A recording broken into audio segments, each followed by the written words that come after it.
London में बैठ के उसने पूरी साजिशें की बैरून मुल्क के साथ, और यहाँ जो छोटा भाई था वो पूरी तरह मुलव्वस था और जरदारी पूरा मिला हुआ था, क्योंकि वो साजिश बाहर की कभी कामयाब हो ही नहीं सकती जब तक आपको अंदर मीर जाफर और मीर सादिक ना मिले। ये मिले हुए थे साथ। तो जब हमने जो पार्लियामेंट की नेशनल सिक्योरिटी कमेटी की मीटिंग बुलाई तो इन्होंने बॉयकॉट कर दिया, क्योंकि शहबाज शरीफ को पता था कि मुरासला जेन्युइन है, क्योंकि ये तो बड़ी देर से इनसे मुलाकातें कर रहे थे। तो मैं ये चाहता हूं कि सुप्रीम कोर्ट को अब वो करना चाहिए जो तब करना चाहिए था। तब उनको कम से कम, अगर स्पीकर ये कह रहा है कि मेरी ओथ की खिलाफ वर्जी, यानी मेरी ओथ कहती है कि आप पाकिस्तान की खुददारी के लिए स्टैंड करोगे, पाकिस्तान की सॉवरेंटी के लिए स्टैंड करोगे, तो वो दोनों मुतासर होती थी इससे। तो तब उनको सुप्रीम कोर्ट को इसके ऊपर इन्वेस्टिगेशन करनी चाहिए थी, बजाय उसकी रूलिंग हटा देनी, क्योंकि जिस चीज़ के ऊपर रूलिंग उन्होंने हटाई है वो तो इन्वेस्टिगेट की नहीं। मैं अब चाहता हूं कि सुप्रीम कोर्ट के अंदर ओपन हियरिंग हो इसके ऊपर। हम कोई कैमरा हियरिंग नहीं मांगते, हम ओपन हियरिंग मांगते हैं, क्योंकि ये इतनी बड़ी वारदात हुई है एक मुल्क की सॉवरेंटी के खिलाफ, हमारी आज़ादी के खिलाफ।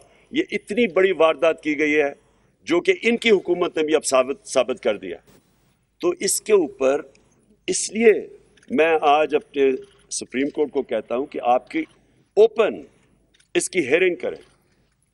और मैं इसलिए कहता हूं कि अगर आपने ये ना की, कोई पाकिस्तान का प्राइम मिनिस्टर धमकियों के सामने खड़ा नहीं होगा, कोई हमारा प्राइम मिनिस्टर ये नहीं होगा कि अपने मुल्क की मफादात के लिए बैरूनी जब दबाव आएगा वो हाथ खड़े कर देगा।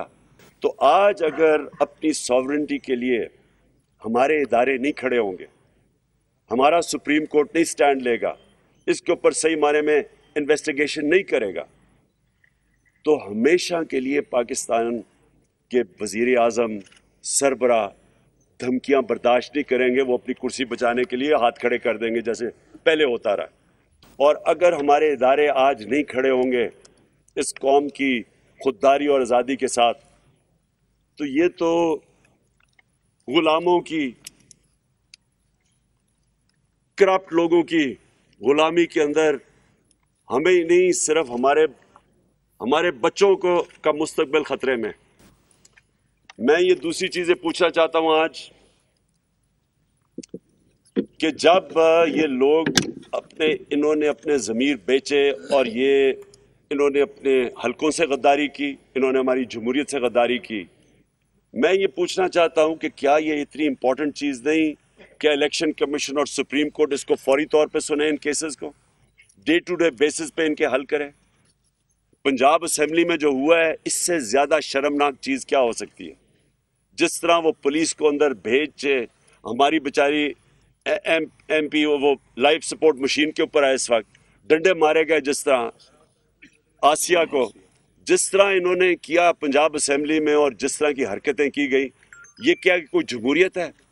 और फिर जिन लोगों ने अपने आप को बेचा, क्या हम अपनी सारी कौम के सामने इजाज़त देंगे इस तरह की चीज़ को कि किसी मगरबी जमहूरियत या बरतानिया की जमहूरियत जिधर से हमने ये मॉडल लिया है, कभी सुना है इस तरह की कि लोग कब्रों में बंद करके बकरियों की तरह और इनको खरीद रहे हैं? कभी यहाँ कहीं हुआ है? तो मैं हैरान हूँ कि हमारा ना सुप्रीम कोर्ट के अंदर ये वो अर्जेंसी है, ना वो इलेक्शन कमीशन के अंदर है। और इलेक्शन कमीशन का तो मैं ये वाजे कर दूँ आज कि इलेक्शन कमिश्नर को रिज़ाइन करना चाहिए। देखिए, जब मैच खेला जाता तो अंपायर के अंदर दोनों टीमों को मानना चाहिए कि अंपायर ठीक है। जब एक जज केस सुनता है तो अगर एक पार्टी ये समझे कि जज के ऊपर उसको एतमाद नहीं, तो वो रिक्यूज करता है अपने आप को। जब एक पाकिस्तान की सबसे बड़ी पार्टी ये कह रही है कि इलेक्शन कमिश्नर एक जानबदार किस्म का आदमी है जिसके ऊपर हमें कोई इतमाद ही नहीं है, सारे फैसले ही हमारे खिलाफ करता है, और जब चाहता है तो किसी के ऊपर एक्शन ले लेता है और जब चाहता है नहीं लेता, क्योंकि डिपेंड करता है कि वो कौन सी पार्टी में है। तो जब इसके ऊपर हमें इतमाद ही नहीं है तो इसको रिज़ाइन कर देना चाहिए, क्योंकि ये एम्पायर बन ही नहीं सकता। और इसी तरह मैं सुप्रीम कोर्ट को आज कहूँगा کہ 63A اتنا امپورٹنٹ ہے. اگر یہ لوگ اب سارے بچ جائیں گے اور یہ سازش کا حصہ پیسے بھی لے لیں گے, سازش کا حصہ بھی بن جائیں گے, اور اگر کوئی ایکشن نہیں لیا جائے گا ان کے اوپر, تو آپ نے تو دروازے کھول دینے ہیں کہ ہر قسم کا آدمی پالیٹکس میں آئے گا, اپنے ضمیر الیکشن ووٹ لے کے آئے گا اور بلیک میل کرنے کے لیے اپنے آپ کو بیچے گا. تو یہ تو ہماری پالیٹکس اور ہماری جمہوریت کی نگیشن. میں نے اپنی ساری تنظیموں کو آج تیاری کروا رہا ہوں. اب سے سارے ہمارے پاکستان کے اندر گاؤں لیول کے اوپر, محلہ لیول کی تنظیموں کو میں نے آج انسٹرکشنز دے دی ہیں. سب تیاری کریں اسلام آباد کی حقیقی آزادی کی مارچ کے اوپر. یہ میں ڈیٹ دوں گا ان کو, لیکن میں تیاری ابھی سے کروا رہا ہوں. اور انشاءاللہ یہ اتنا بڑا یہ عوام کا سمندر آئے گا اسلام آباد کی طرف, کیونکہ میں نے کبھی قوم کے اندر اس طرح کا شعور نہیں دیکھا جو آج ہے ان کے اندر. کیبنٹ ECL کے اوپر 60-70% لوگ ہیں, ECL پہ بھی ہے, ضمانت پہ بھی ہے. یہ کہاں دنیا میں ہوتا ہے؟ اور ویسے میں کہہ رہا ہوں کہ مجھے بھی ECL پہ ڈال دیں, کیونکہ میں ویسے باہر نہیں جانا چاہتا. لیکن ان کو اتنا خوف کیوں ہوتا ہے باہر جانے کا؟ اس لیے کہ پیسے باہر پڑے ہیں, جائیدادیں باہر پڑی ہیں, پاکستان کو لوٹتے ہیں. پیسہ جب اربوں روپے کا بنتا ہے تو وہ بستر کے نیچے نہیں آتا, اس لیے اس کو باہر بھیجنا پڑتا ہے, دگنا نقصان کرواتے ہیں. تو میں نے اپنی ساری پارٹی کو آج کہہ دیا کہ ہماری موومنٹ شروع ہو جائے. ہر گاؤں محلے میں اپنی تنظیموں کو میں نے آج میسج پہنچا دیا, اپنے سارے MLAs MPs کو بتا دیا کہ اپنے لوگوں کو تیار کریں, اور میں انشاءاللہ کال دوں گا اسلام آباد کی حقیقی آزادی کی بات. اچھا, میں ایک اور چیز بتا دوں کہ 27ویں رات کو انشاءاللہ ہم شب دعا کر رہے ہیں. اس رات کو ہم سب دعا کریں گے. سارے ہمارے جدھر بھی, میں پاکستانیوں کو کہہ رہا ہوں, میں صرف اپنی پارٹی کو نہیں, لوگوں کو کہہ رہا. اور اس لیے ہم کریں گے کہ یہ حقیقی آزادی کی جو ہماری مارچ ہے اس کو اللہ کامیاب کرے. میں جو آپ کا سوال ہے, دیکھیں ہمیں اپنی عدالتوں کو اور اپنی عدلیہ کو مضبوط کرنا چاہیے. ہمیں ان کے اندر کانفیڈنس رکھنا چاہیے. عوام جو ہوتی ہے, عوام بھی ایک بہت بڑا پریشر ہوتا ہے امر بالمعروف کا. عوام بھی کہتی ہے سب کو کہ سیدھے اچھائی کے ساتھ کھڑے ہو, برائی کے خلاف کھڑے ہو. ہمیں بھی اپنی عدالتوں کو کہنا چاہیے کہ آپ کے سامنے ہے کیا 63A, یعنی کہ جن لوگوں نے اپنے آپ کو بیچا ہے اور بے شرمی سے بیکے ہیں, اور جنہوں نے اپنے حلقوں سے اور جمہوریت سے غداری کی ہے, کیا ان کے لیے عدالتوں کو فوری طور پہ ڈے ٹو ڈے ہیئرنگ کر کے ان کے کیس نہیں سننے چاہیے؟